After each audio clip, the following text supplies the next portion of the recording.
The Earl of Fife came sailing to the castle of Inchmurrin. A February day, a cold day, in his wily way as I.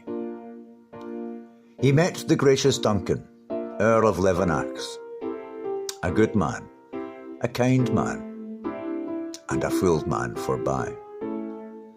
As bugles blew and standards flew, from the window of the hall, the heiress Isabella, with a bitten lip and a heart that skipped, viewed Murdoch, dark and tall. The son of Fife, his father's gift, a hand to rule one day, the earldom of Lennox.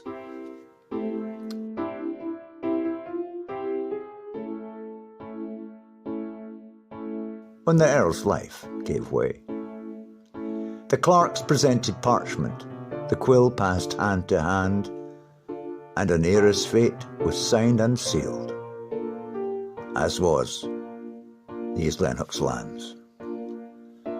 From the Leven banks to Glasgow, all Ballach at its heart, a land of saints eternal, for the devil to tear apart. Fife then starved his brother's son, the heir to Scotland's crown. His brother had but one last prince, and he would soon be gone. So he sent Prince James to safety, afeard his brother's plans, but the ship to France was intercepted and fell to English hands. Poor weak and mild King Robert, by his brother so betrayed, the wall he turned to in despair, his life now full outplayed. Now, see Fife as regent, governor, king in all but name, Murdoch his heir prince apparent, whilst James in exile remains. Father and son now rule our land, whilst James, the rightful heir, is in an English court, with a ransom sought eternally, as Fife had planned. But by and by, as time will fly, as natural as the sun dies down, so the regent in triumph slept. Departs he, eternally and illegally, to Murdoch he Scotland left. In void of king and empty throne, emerges Murdoch, but not alone, strengthened by Isabella's hand, with warrior sons to rule the land. See, the Stuart nobles said, though the governor may be dead, see, you can hear the people cry that a new dynasty arise. Their strength and beauty with rightful name, what Scotland lost it now can claim, Murdoch and Isabella, as king and queen in the Albany Lennox name. Yet, though the times were on their side, God's anointment could never see anything but the rightful king on throne, and them on their bended knee. So, in godly earnest, that his father had always feigned, Murdoch to England sent emissaries with a mission clear: that ransom must be spent. In jubilant pomp of glorious train, King James returns to the throne again. Noble fickles turn to their king. The people fickle are heard to sing, long live King James, God bless his name. Let Scotland's throne ne'er e'er remain empty without monarch's rule.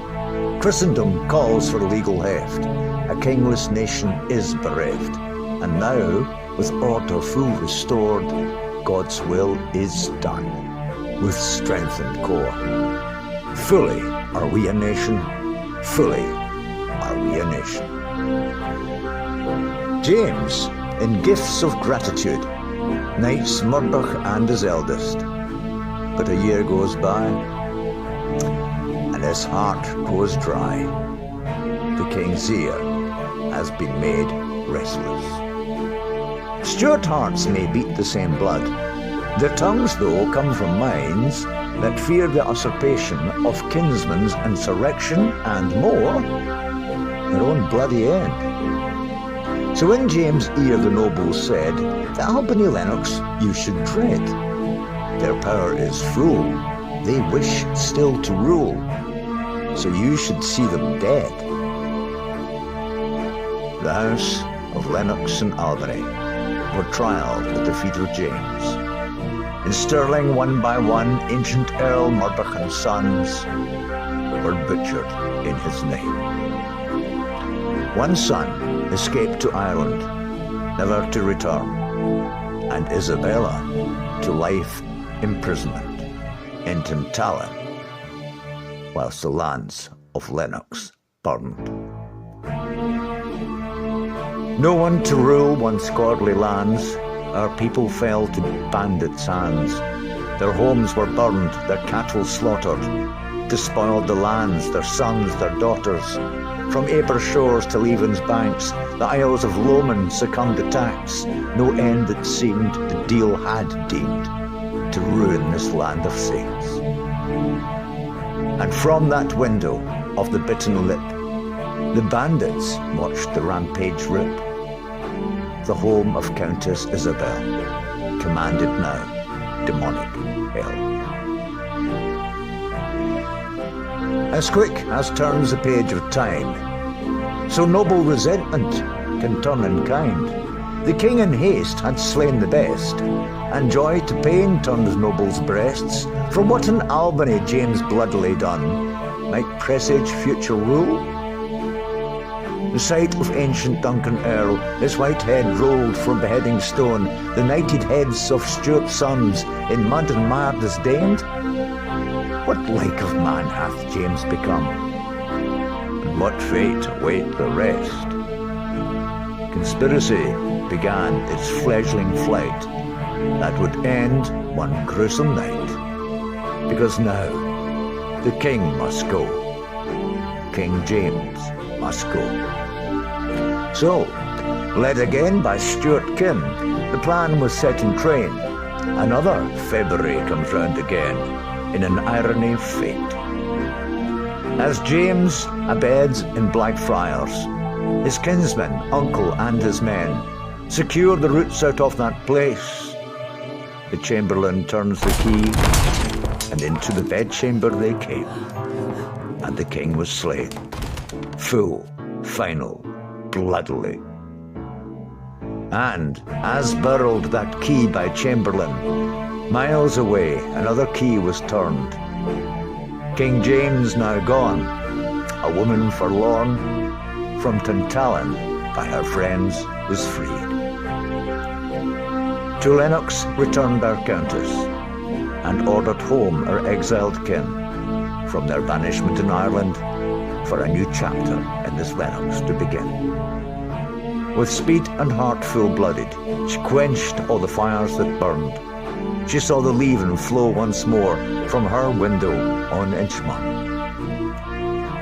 Thereafter she passed her charters to benefit the Lennox poor. A hospital, lodgings, church she built, so none would suffer more. Her strength and purpose had one bound, because Lennox was her all. Though pained through life for all she lost, she answered her God's call. I camped upon her island, this was many years ago, and through the ruins of her window I watched full moon's glow. Is light a trick it seemed to play, because a form appeared and then went away. And in the dark, on the gently lapping shores below, I swear I heard the sound of oars. Fife approaching still.